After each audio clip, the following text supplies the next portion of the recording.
Vizag tech హబ్‌కు స్వాగతం. నేను మీ నాగభూషణం గంట్ల. ఈరోజు వీడియో చేయడానికి కారణం ఆర్ఆర్బి ఏఎల్పిఎన్ టెక్నీషియన్ సంబంధించిన ఫైనల్ కీ ఏదైతే ఉందో ఫైనల్ కీ అది రిలీజ్ అయిందండి. ఆ ఫైనల్ కీ చూడాలనుకుంటే ఇక్కడ కనిపిస్తున్న click for updates and provisional score and question paper దాని మీద క్లిక్ చేస్తే మనం ఫైనల్ కీ చూడొచ్చండి. ఆ ఫైనల్ కీ చూసే ముందు ఇంకా మా ఛానల్ ఎవరైనా సబ్స్క్రైబ్ ఉంటే చూస్తూ ఉంటే ఛానల్ సబ్స్క్రైబ్ అవ్వండి. అలాగే ఛానల్ నుంచి వచ్చిన ప్రతి వీడియో నోటిఫికేషన్ పొందాలనుకుంటే ఇక్కడ కనిపిస్తున్న బెల్ ఐకాన్ మీద ఒకసారి ప్రెస్ చేయండి. ఈ వీడియో నచ్చినట్లయితే లైక్ చేయండి, షేర్ చేయండి. ఇదండి ఎంప్లాయ్మెంట్ నెంబర్ 01/2018 సంబంధించిన పేజ్ ఇది. ఇందులో చూడండి మనకి లేటెస్ట్గా వచ్చింది 23/3/2019 viewing of second stage CBT provisional score and question paper with response and final keys live from 23/3/2019 18:32 25/3/2019 23:15 అంటే మనకి ఇది 23వ తారీఖు నుంచి 25వ తారీఖు వరకు మాత్రమే చూసుకోవడానికి అవకాశం ఉంటుందండి. ఇది నిన్న నైట్ 11:30 నుంచి ఓపెన్ అయింది మనకి. అది ఎలా చెక్ చేయాలి ఏంటని నేను ప్రతిదీ ఎక్స్ప్లెయిన్ చేస్తాను. ఎవరైతే స్కోర్ చూడాలనుకుంటున్నారో ఆల్రెడీ నేను వీడియోలో మనం నోటీస్ చెప్పండి ఏం వస్తుంది ఈ రోజు అని చెప్పి. ఎవరైతే స్కోర్ చూడాలనుకుంటున్నారో దీని మీద క్లిక్ చేయండి. దీని మీద క్లిక్ చేసిన తర్వాత మనకి ఈ విధంగా ఓపెన్ అవుతుందండి. ఇక్కడ యూజర్ ఐడి అండి, registration number 9 digits user ID ఉంటుంది మీది ఏఎల్పిఎన్ టెక్నీషియన్ సంబంధించింది. అది ఇక్కడ ఎంటర్ చేయాలండి. ఇక్కడ మీ date of birth, date, month, year ఈ ఎంటర్ చేసిన తర్వాత లాగిన్ కొడితే మనకి ఆ పేజ్ ఓపెన్ అవుతుందండి. మనకి పేజ్ ఈ విధంగా ఓపెన్ అవుతుందని చూడండి. ఎగ్జామ్ ఇన్ఫర్మేషన్ ఉంటుందండి. ఫస్ట్ ట్యాబ్లో ట్యాబ్స్ అనుకుందామండి ఇవన్నీ. ఇందులో ఫస్ట్ ట్యాబ్లో ఎగ్జామ్ ఇన్ఫర్మేషన్ అంటే రిజిస్ట్రేషన్ నెంబరు, మీ నేము, మీ date of birth. Next provisional score for part A అంటే మనకి రెండు పార్ట్స్ ఉన్నాయి కానీ part A, part A, part B, master question paper, candidate response is nothing but మీరు ఏదైతే టిక్స్ పెట్టారో అంటే మీరు ఏదైతే ఆన్సర్ చేస్తారో మీ రెస్పాన్స్ షీటు యాక్చువల్గా ఎలా ఉందో అలా ఇక్కడ ఇస్తారండి. మాస్టర్ క్వశ్చన్ పేపర్ ఏంటనేది ఇక్కడ ఇస్తారు. పార్ట్ ఏ స్కోర్ ఇక్కడ, పార్ట్ బి స్కోర్ ఇక్కడ. ఇప్పుడు ఒకటి చూసుకుంటూ ముందుకెళ్దామండి. ఇప్పుడు మన ఎగ్జామ్ ఇన్ఫర్మేషన్ ఉన్నాం. ముందు పార్ట్ ఏ స్కోర్ చూద్దాం. ఇది పార్ట్ ఏ స్కోర్ అండి. మనం దేనికి అప్లై చేసాం? RRB to applied.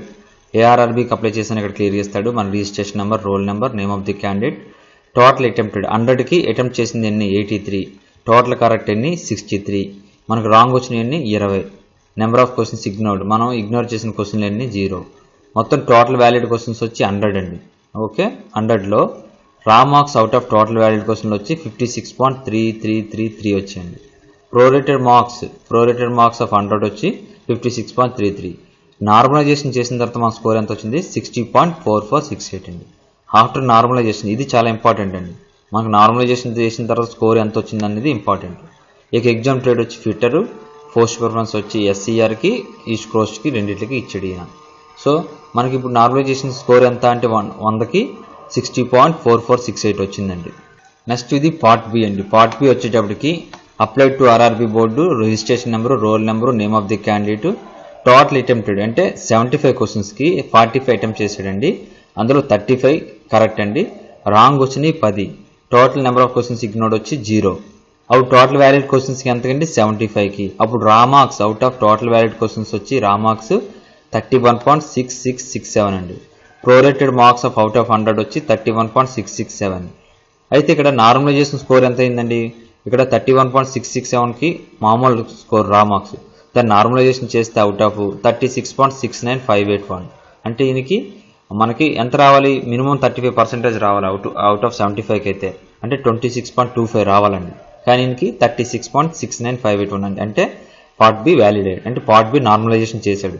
ఇంతకుముందు మనం చేసుకున్న పార్ట్ బికి నార్మలైజేషన్ ఉందా లేదని మన వీడియోలో క్లియర్ చెప్పామండి. పార్ట్ బికి నార్మలైజేషన్ చేయాలి అని. ఎందుకు చేయాలంటే మల్టిపుల్ సెషన్స్ జరిగినప్పుడు అంటే నెంబర్ ఆఫ్ ఎగ్జామ్స్ సేమ్ ఎగ్జామ్కి నెంబర్ ఆఫ్ డేస్లో నెంబర్ ఆఫ్ సెషన్స్ జరిగినప్పుడు కంపల్సరీగా నార్మలైజేషన్ చేయాలి. అందుకే పార్ట్ బికి కూడా నార్మలైజేషన్ చేశారు. నార్మలైజేషన్ చేసిన తర్వాత ఈయనకు వచ్చిన స్కోర్ ఎంత అంటే 36.69. యాక్చువల్ రావాల్సింది ఎంత అంటే 26 రావాలి. ఈయనకి 36.69 వచ్చింది. అయితే ఇక్కడ చూడండి ప్రోరేటెడ్ మార్క్స్ అవుట్ ఆఫ్ 100 అని ఇచ్చాడు. ఇక్కడ మనకి మామూలుగా ఎగ్జామ్ మాత్రం 75కే, ఇది కామన్గా ఇచ్చారు అనుకుంటున్నాను. 75కి ఈక్వల్ చేసి ఉండరు.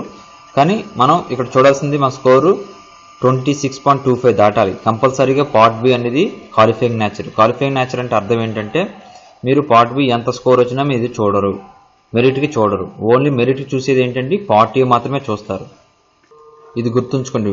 మెరిట్కి మాత్రం చూసేది పార్ట్ ఏ. అంటే పార్ట్ ఏలో మీకు ఫుల్గా స్కోర్ వచ్చి పార్ట్ బిలో జస్ట్ క్వాలిఫై అయినా సరిపోతుంది. అంటే జస్ట్ అంటే ఎంత 26.25 వస్తే చాలు. సో చాలామంది కామెంట్స్లో అడుగుతున్నారండి దీన్ని మళ్ళీ మనం అబ్జెక్షన్స్ రైజ్ చేయవచ్చా అని.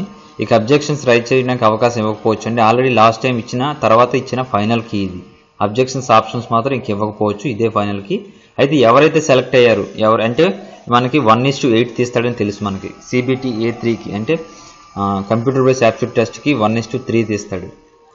సారీ 1:8 తీస్తారు. కాబట్టి మనకి ఇంకా నార్మలైజేషన్ ఆల్రెడీ చేసిన స్కోర్ కాబట్టి ఇంకా అబ్జెక్షన్ రైజ్ చేయడానికి అవకాశం లేదండి. ఎవరైనా మీకు ప్రాబ్లం ఉంటే ఇంతకుముందు అబ్జెక్షన్ చేయకపోతే ఇప్పుడు చేసే అవకాశం లేదు. చాలామంది కింద కామెంట్స్లో నిన్న వీడియోకి నాకు కొన్ని క్వశ్చన్స్ ప్రాబ్లం ఉంది, నా అబ్జెక్షన్స్ ఎలా రైజ్ చేయాలని అడుగుతున్నారండి. అబ్జెక్షన్స్ రైజ్ ఆప్షన్ ఇస్తే చేయగలం, ఇక ఆప్షన్ ఇవ్వకపోవచ్చు ఎందుకంటే మనకి ఫైనల్ కీ అని క్లియర్గా ఇవ్వడం జరిగింది. సో ఇది మాస్టర్ క్వశ్చన్ పేపర్ అండి. ఆల్రెడీ ఇంతకుముందు మనం చెప్పడం జరిగింది. ఈ క్వశ్చన్ పేపర్ మనకు పంపిస్తే మన ఫ్యూచర్లో ఉపయోగపడుతుంది. కాబట్టి మన వైజాగ్ టెక్ హబ్ వాట్సాప్ నెంబర్కి పంపిస్తే ఇది నేను సేవ్ చేసి ఉంచుతానండి, నెక్స్ట్ ఎగ్జామ్స్కి ఉపయోగపడుతుంది. అలాగే మన వాట్సాప్ నెంబర్ ఆల్రెడీ తెలుసు, 9581733817 అండి. ఇది వైజాగ్ టెక్ హబ్ యొక్క వాట్సాప్ నెంబర్ అండి. సో ఇంతకుముందు మనం ఆల్రెడీ ఈ స్టేజ్ 2కి సంబంధించి రూల్స్ అన్నీ ఒకసారి చెప్పడం జరిగిందండి. RRB ELP technician stage 2 CBT exam pattern అని ఇంతకు చెప్పడం జరిగింది. Exam trade syllabus, most important rules of exam part A syllabus అని చెప్పి ఇంతకుముందు ఒక వీడియో చేయడం జరిగింది. ఒకసారి మీరు ఆ వీడియో చూస్తే మీకు ఆ రూల్స్ అంటే ఎలా సెలెక్ట్ చేస్తారు, పార్ట్ ఏ నుంచి చూస్తారా పార్ట్ బి నుంచి చూస్తారా అని మేము చెప్పడం జరిగింది. సో నేను కింద డిస్క్రిప్షన్లో ఈ వీడియో లింక్ కూడా ఇస్తాను. స్టేజ్ 2 CBT ఎగ్జామ్ ప్యాటర్న్ అని చెప్పి ఆ లింక్ ప్రొవైడ్ చేస్తాను, మీరు అందులో చూడవచ్చు. అలాగే వైజాగ్ టెక్ హబ్ ప్లేలిస్ట్లోకి వెళ్తే మనకి అక్కడ ALP సైకాలజీ టెస్ట్ బ్యాటరీస్ గురించి ఎక్స్ప్లెయిన్ చేయడం జరిగిందండి. ఒకవేళ సో మనకి టైప్ ఆఫ్ టెస్ట్ బ్యాటరీస్ ఎన్ని ఉన్నాయి, అవి ఎలా ప్రిపేర్ అవ్వాలని నేను కొన్ని చెప్పడం జరిగింది ఎగ్జాంపుల్స్. సో మీ ప్లేలిస్ట్లోకి వెళ్తే అక్కడ మీకు ఇలా ఈ విధంగా ఉంటాయండి వరుసగా, అన్నీ ఒకసారి మీరు చూడవచ్చు. నేను కింద డిస్క్రిప్షన్లో ప్లేలిస్ట్ యొక్క లింక్ కూడా ప్రొవైడ్ చేస్తాను, అది కూడా మీరు ఓపెన్ చేసి చూసుకోవచ్చు. సో అలాగే మీ రెస్పాన్స్ షీట్ అంటే మీరు ఆన్సర్స్ ఏమి సెలెక్ట్ చేశారని డౌన్లోడ్ చేసుకోవాలనుకుంటే మనకి ఈ ట్యాబ్లో చూడండి, exam information, part A, part B, master question paper and candidate response. దీని మీద క్లిక్ చేస్తే మనకి ఆ రెస్పాన్స్ ఏదైతే అంటే మీరు ఎగ్జామ్స్కి ఏదైతే ఎగ్జాక్ట్గా పెట్టారో ఆప్షన్స్ అది డౌన్లోడ్ చేసుకోవచ్చండి.